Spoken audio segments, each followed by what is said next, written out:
दोस्तों नमस्कार। मैं हूं सत्येंद्र यादव और आप देख रहे हैं एग्ज़ाम सिनेरियो। दोस्तों किसी भी एग्ज़ाम को क्रैक करने के लिए ये ज़रूरी है जानना, उसके कुछ की पॉइंट्स होते हैं जिनको जानना ज़रूरी है। अगर बात सिविल सर्विस की जाए तो सिविल सर्विस में दोस्तों एनसीईआरटी का काफ़ी महत्व है। एनसीईआरटी के इम्पोर्टेंस को देखते हुए एक नई सीरीज़ प्रारंभ कर रहे हैं आज से, क्लास 6 से क्लास 12 तक। तो इस क्रम में आज हम प्रारंभ कर रहे हैं क्लास 6 की एनसीईआरटी, जो कि सामाजिक और राजनीतिक जीवन नाम की बुक है। इसका जो फर्स्ट पार्ट है वो क्लास 6 में है, सेकंड पार्ट इसका क्लास 7th में है और थर्ड पार्ट क्लास 8 में है। तो दोस्तों आइए शुरू करते हैं सामाजिक और राजनीतिक जीवन, जो कि सामाजिक विज्ञान की बुक है, उसका पार्ट 1 क्लास 6 का। दोस्तों इसमें पहला जो चैप्टर दिया गया है वो है विविधता की समझ। जब भिन्न भिन्न कल्चर के, भिन्न भिन्न भाषाओं को बोलने वाले या भिन्न भिन्न धर्मों को मानने वाले लोग कहीं रहते हैं या किसी भी देश में पाए जाते हैं, तो वो उस देश में ये माना जाता है कि वहाँ पर विविधता है। विविधता के कई सारे रूप हो सकते हैं। यहाँ पर कई सारे एग्जाम्पल्स के माध्यम से इस चीज़ को समझाने की कोशिश की गई है। तो आइए हम स्टार्ट करते हैं। भारत में जितनी विविधता पाई जा रही है, शायद विश्व में इतनी डाइवर्सिटी कहीं ही देखने को मिले। इसमें 2 एग्जांपल्स के माध्यम से इसको समझाने की कोशिश की गई है कि समुद्र के पास रहने वाले और पहाड़ी क्षेत्र में रहने वाले। तब आप देखेंगे कि दोनों की डाइवर्सिटी अलग अलग है। समुद्र के पास जो लोग रह रहे हैं उनकी स्थितियाँ अलग तरीके की होंगी, उनका खान पान, उनका रहन सहन अलग तरीके का होगा। और जो लोग पहाड़ी क्षेत्र में रह रहे हैं उनका खान पान दूसरी तरह का होगा और उनका वेशभूषा, रहन सहन अलग अलग तरह का पाया जाता है। तो यहाँ पर 2 बहुत ही सुंदर एग्जाम्पल्स को कोट किया गया है एनसीईआरटी में। एक है लद्दाख और दूसरा केरल। दोस्तों लद्दाख पे बात कर लेते हैं। लद्दाख पहाड़ी क्षेत्र है। लद्दाख जम्मू कश्मीर का पूर्वी हिस्सा है, पूरा का पूरा पहाड़ियों से लगभग घिरा हुआ है। खेती वहाँ पर नहीं होती, बारिश बिल्कुल लगभग ना के बराबर होती है। तो इस क्षेत्र में ज़्यादातर क्या होता है कि बर्फ़ से घिरा रहता है ये क्षेत्र। और यहाँ के लोगों की एक ख़ास बात ये है कि यहाँ के लोग एक पश्मीना नाम की जो ऊन प्राप्त होती है, इस तरीके की बकरी को पालते हैं। ख़ास किस्म की बकरी होती है जिससे पश्मीना ऊन प्राप्त होती है। तो उसको ये लोग पालते हैं और इस ऊन से बहुत ही महंगी किस्म की शॉल तैयार की जाती है, जो कि जम्मू कश्मीर में सामान्यतः बनती है। यहाँ के लोग इसको ऊन को कलेक्ट करते हैं, देन उसके पश्चात ले जा कर के उसको जम्मू कश्मीर साइड में बेचते हैं। तो जम्मू कश्मीर में पश्मीना नाम की ऊन से शॉल तैयार की जाती है। तो यहाँ पर दोस्तों यहाँ के जो लोग हैं उनका जो खान पान है वो मुख्यतः या तो दूध के बने हुए प्रोडक्ट्स खाते हैं या फिर मांस खाते हैं, क्योंकि वहाँ पर खेती नहीं होती है। ये वहाँ की भौगोलिक दशाएं हैं जिसकी वजह से उनका इस तरह का रहन सहन, इस तरह का खान पान है। तो नेक्स्ट जो एग्ज़ाम्पल इसमें दिया गया है वो है केरल। और केरल की जो भौगोलिक स्थितियों की बात करें तो भौगोलिक स्थितियाँ वहाँ पर भी लगभग ऐसी ही हैं कि एक तरफ समुद्र है और एक तरफ केरल पहाड़ियों से घिरा हुआ है। तो ये परिस्थितियाँ जो लद्दाख में हैं उसी तरह की स्थितियाँ केरल में भी पाई जाती हैं। बावजूद इसके दोनों में बड़ी डाइवर्सिटी पाई जाती है। केरल में अच्छी तरीके से खेती की जाती है, यानी जो वहाँ की जो पहाड़ियाँ हैं, पहाड़ियों पर मसालों की खेती की जाती है, जिसमें लौंग है, इलायची और अन्य जो चीज़ें हैं, जो लौंग, इलायची और काली मिर्च का व्यापार वहाँ पर होता है। बड़े पैमाने पर यहाँ पर व्यापारियों का आगमन हुआ है। ये व्यापारियों का आगमन केरल में भी हुआ और लद्दाख में हुआ। दोनों ही जगह व्यापारियों का आगमन हुआ। फिर भी अब आप देखेंगे कि समय के अनुसार दोनों में विविधताएं पाई जाती हैं। दोस्तों अगला इसमें जो टॉपिक दिया गया है वो है विविधता में एकता। तो विविधता में एकता की यदि बात करें तो पंडित जवाहरलाल नेहरू का वो कोटेशन याद आता है, जहाँ पर वो कहते हैं, उन्होंने सर्वप्रथम अनेकता में एकता का विचार दिया था। दोस्तों यहाँ पर पंडित जवाहरलाल नेहरू अपनी एक प्रसिद्ध किताब भारत की खोज में लिखते हैं कि भारतीय एकता कोई बाहर से थोपी हुई चीज़ नहीं है, बल्कि यह बहुत ही गहरी है, जिसके अंदर अलग अलग तरह के विश्वास और प्रथाओं को स्वीकार करने की भावना है।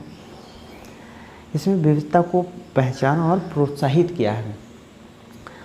दोस्तों किसी भी देश की में जो विविधता है वही समय पर वहाँ की ताकत भी बनती है। भारत में भी ऐसा ही हुआ है। भारत में विभिन्न धर्म संप्रदाय के लोग पाए जाते हैं, और जब अंग्रेज़ों से हम लोग युद्ध कर रहे थे तो उस परिस्थितियों में भारत के लोगों ने, भारत की स्त्रियों ने, पुरुषों ने, भिन्न भिन्न धर्म के संप्रदाय के लोगों ने मिल कर के युद्ध किया अंग्रेज़ों के ख़िलाफ़ और विजय प्राप्त की। दोस्तों तो ये हमारा फर्स्ट लेसन कंप्लीट हुआ। आइए हम सेकंड लेसन पे बात करते हैं। तो इसका जो सेकंड लेसन दिया गया है वो है विविधता एवं भेदभाव। दोस्तों विविधता कहीं भी पाई जा रही है, किसी भी देश में, किसी भी समाज में अगर विविधता है वहाँ पर भेदभाव होना स्वाभाविक है।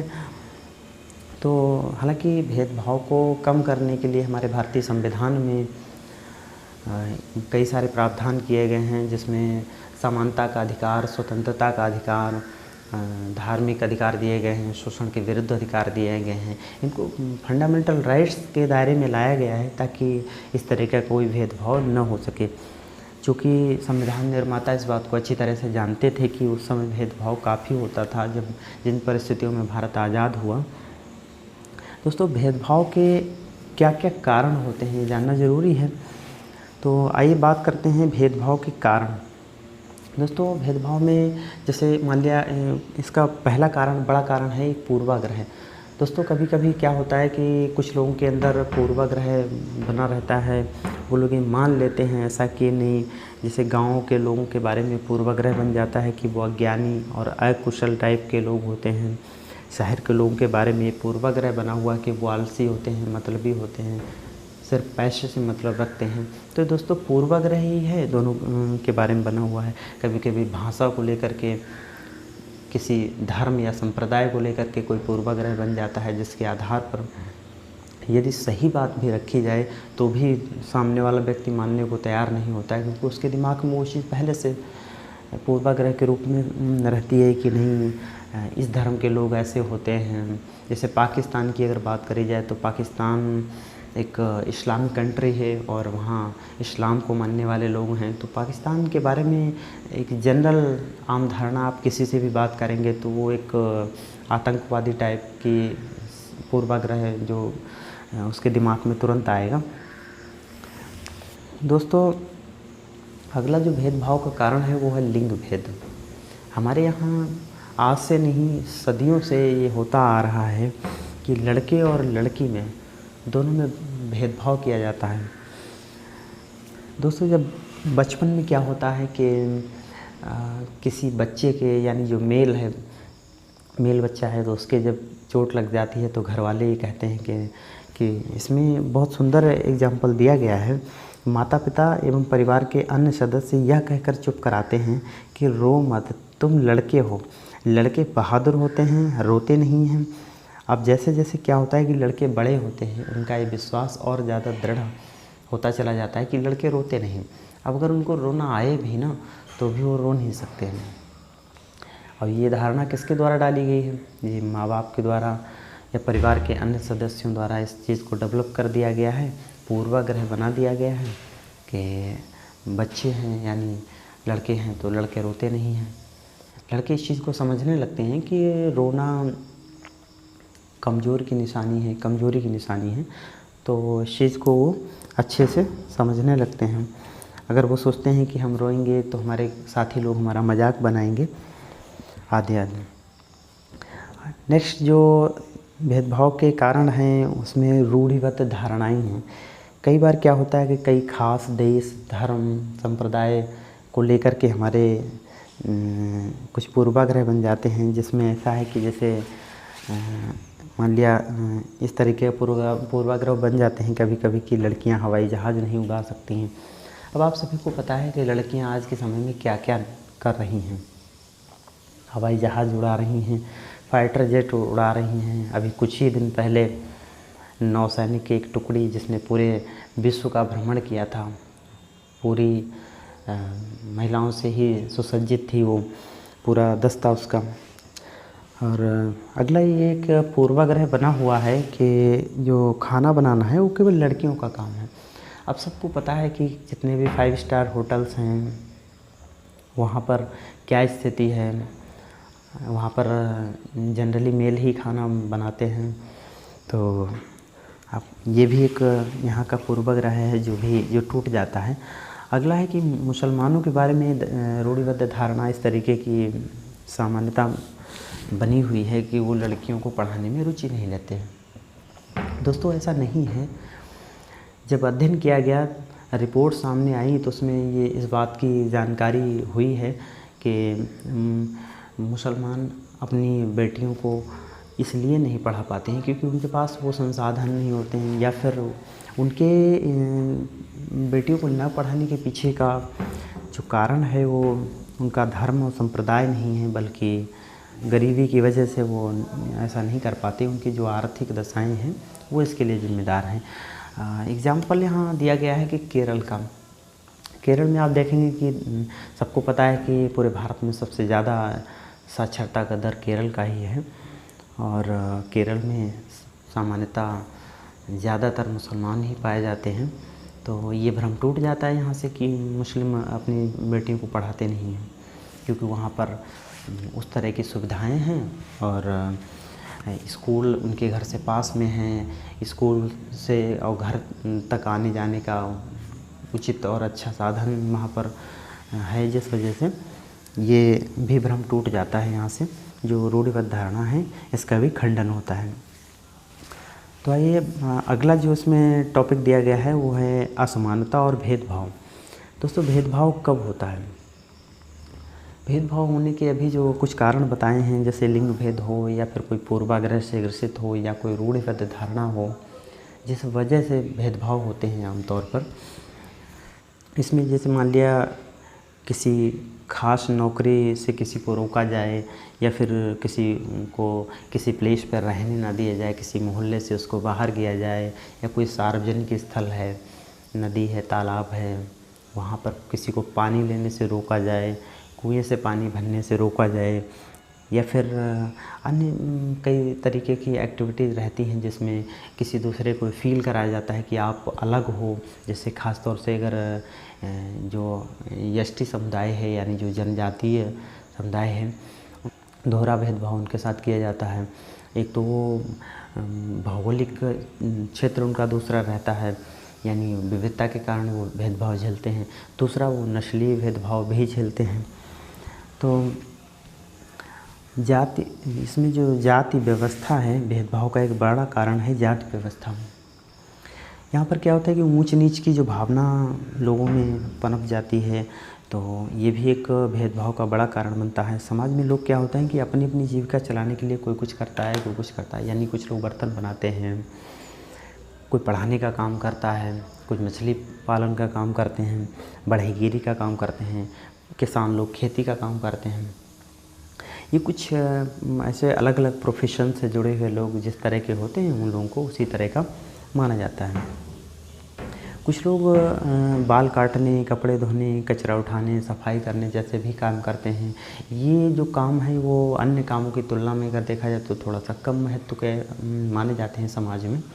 इनसे जुड़े हुए लोगों को के साथ भेदभाव किया जाता है। जैसे साफ़ सफाई करने वाले को अछूत माना जाता है, तो सामान्यतः उसे लोग भेदभाव करते हैं, उसके पास बैठना पसंद नहीं करते हैं, या बराबर में उसके बैठना पसंद नहीं करते हैं। तो जाति व्यवस्था के कई सारे बड़े बड़े उदाहरण हैं। जो अछूत वर्ग है वो सबसे निचले स्तर पे आता है, उनमें कोई और काम वो कर नहीं सकते। उनको ऐसा बताया गया है कि तुम्हें यही करना है, क्योंकि हमारे समाज में काफ़ी समय से ये चीज़ें विद्यमान रही हैं। अब तो खैर धीरे धीरे बदलाव आ रहा है। तो हमारे जो संविधान के बड़े एक समाज सुधारक, संविधान निर्माता डॉक्टर भीमराव अंबेडकर जी भी जाति व्यवस्था के शिकार हुए और उन्होंने अपने अनुभव साझा किए हैं। 1901 में जब वो महज 9 साल के थे तो महाराष्ट्र से कोरेगांव पड़ता है, जो उनका गांव था, शायद उनके पिताजी वहाँ पर रहते थे। तो वो अपने भाइयों के साथ में महाराष्ट्र से कोरेगांव के लिए जाते हैं। वो देखते हैं कि किसी रेलवे स्टेशन पर पहुंचते हैं, वहाँ से उन्हें जाने के लिए ज़रूरत था, किसी साधन की ज़रूरत होती है। तो वो काफ़ी देर तक वहाँ खड़े रहते हैं। चूँकि 9 साल के होते हैं, उनके और भी भाई लोग होते हैं, अच्छे कपड़े उन लोगों ने पहन रखे होते हैं। तो जब वो वहाँ पर काफ़ी देर उनको हो जाती है, उनके पिताजी को आना था वहाँ पर उन्हें पिकअप करने के लिए, लेकिन वो नहीं आ पाए, ना ही उनके तरफ से कोई उनका नौकर या फिर और कोई आ पाया। तो ऐसी परिस्थिति में वो जो अंदर खुशी लेकर के जो वहाँ गए थे, तो उन्होंने सोचा था कि हमें गांव तक मतलब आसानी से हम पहुँच जाएंगे। तो स्टेशन मास्टर आता है, उनसे पूछता है कि आप लोग कहाँ जाना चाहते हैं। तो वो बताते हैं कि हम अपने पिता के पास कोरेगांव जाएंगे। तो जब वो ये पूछता है कि, तो उसको हालांकि इस बात की जानकारी नहीं होती है कि ये किस जाति या बिरादरी के होंगे। तो धोखे से डॉक्टर भीमराव अंबेडकर जी ये बोल देते हैं कि हम महार जाति से हैं। जैसे ही ये महार जाति शब्द उनके मुंह से निकलता है, तुरंत ही स्टेशन मास्टर एकदम घृणा का भाव लेकर के और वहाँ से चला जाता है। ये बच्चे थे वो वहीं पर खड़े रहते हैं, इंतज़ार करते रहते हैं। ये बात धीरे धीरे सबको, जो बैलगाड़ी वहाँ पे चलती थी, उन सभी बैलगाड़ी वालों मालिकों को ये पता लग गया था कि ये महार जाति के बच्चे हैं। तो ज़्यादा किराया देने के बावजूद भी वो उनको वहाँ से ले जाने के लिए तैयार नहीं होते हैं। तो आप सोचिए ज़रा कि कल्पना करिए कि किस तरह की परिस्थिति रही होगी। वो 9 साल के बच्चे, महज 9 साल की उम्र का बच्चा, और उसको ये पता लगे कि हम एक जाति विशेष के कारण ज़्यादा पैसा देने के बाद भी हमें हमारे लक्ष्य तक नहीं पहुंचाया जा रहा है। तो एक ये एग्जाम्पल इसमें कोट किया गया है। ये कितनी स्थिति दुखदाई और अपमानजनक उनके लिए रही होगी। दोस्तों, इन्हीं भेदभाव और असमानताओं को देखते हुए काफ़ी संघर्ष भी किया गया है। समानता के लिए यहाँ पर संघर्ष भी किया है। जब ब्रिटिश शासन था उस समय जो दलित वर्ग है, औरतें हैं, जनजातीय लोग हैं, इन्होंने समानता के लिए कई संघर्ष किए। दलितों ने मंदिर में प्रवेश करने के लिए अपने जो संगठन बनाए, संगठन के माध्यम से मंदिर में प्रवेश मांगा। इसके लिए उन्होंने संघर्ष किया। महिलाओं ने पुरुषों के जैसा शिक्षा का अधिकार पाने के लिए संघर्ष किया। किसानों ने जमींदारों के खिलाफ संघर्ष किया, जो अतिरिक्त ब्याज वसूलते थे उसके खिलाफ संघर्ष किया, जो कि कई प्रसिद्ध किसानों के आंदोलन हुए हैं। ये इतिहास में उसको पढ़ेंगे हम लोग। जब देश आज़ाद होता है 1947 में, तो समानता, स्वतंत्रता जैसे अधिकार कानूनी तरीके से लागू कर दिए जाते हैं। सभी के लिए नौकरी, सभी के लिए अपनी पसंद का काम सब लोग कर सकते हैं। हालांकि इसके पीछे का यही मकसद था, क्योंकि संविधान जो निर्माता थे हमारे डॉक्टर भीमराव अंबेडकर या फिर अन्य जो लोग जो कमेटी में शामिल थे, तो सारे लोग, उनमें से ज़्यादातर लोगों ने स्ट्रगल देखा था और उन्होंने उन परिस्थितियों को फील किया था कि जो गुलाम देश में परिस्थितियाँ उत्पन्न हुई थी कि किस तरह से समाज में भेदभाव किया जाता है। तो इन परिस्थितियों को देखते हुए उन्होंने संविधान में जो हमारे प्रावधान किए वो समानता का, स्वतंत्रता का और शोषण के विरुद्ध हमें अधिकार दिया गया कि कोई हमारा शोषण न कर सके। आर्टिकल 23 और 24 में, 25 से लेकर के 28 में धार्मिक स्वतंत्रता का अधिकार दिया गया है। तो इस तरह के कई अधिकारों की यहाँ पर बात करना स्वाभाविक है। तो दोस्तों, ये हमारा फर्स्ट जो यूनिट है उसमें विविधता की समझ और विविधता और भेदभाव, ये 2 चैप्टर्स में थे फर्स्ट यूनिट में। ये हमारा कंप्लीट होता है। अगले यूनिट पर हम अगले वीडियो में बात करेंगे। दोस्तों, आपको हमारा ये सेशन कैसा लगा आप हमें कमेंट करके ज़रूर बताइए। Thank you. मिलते हैं अगले सेशन में।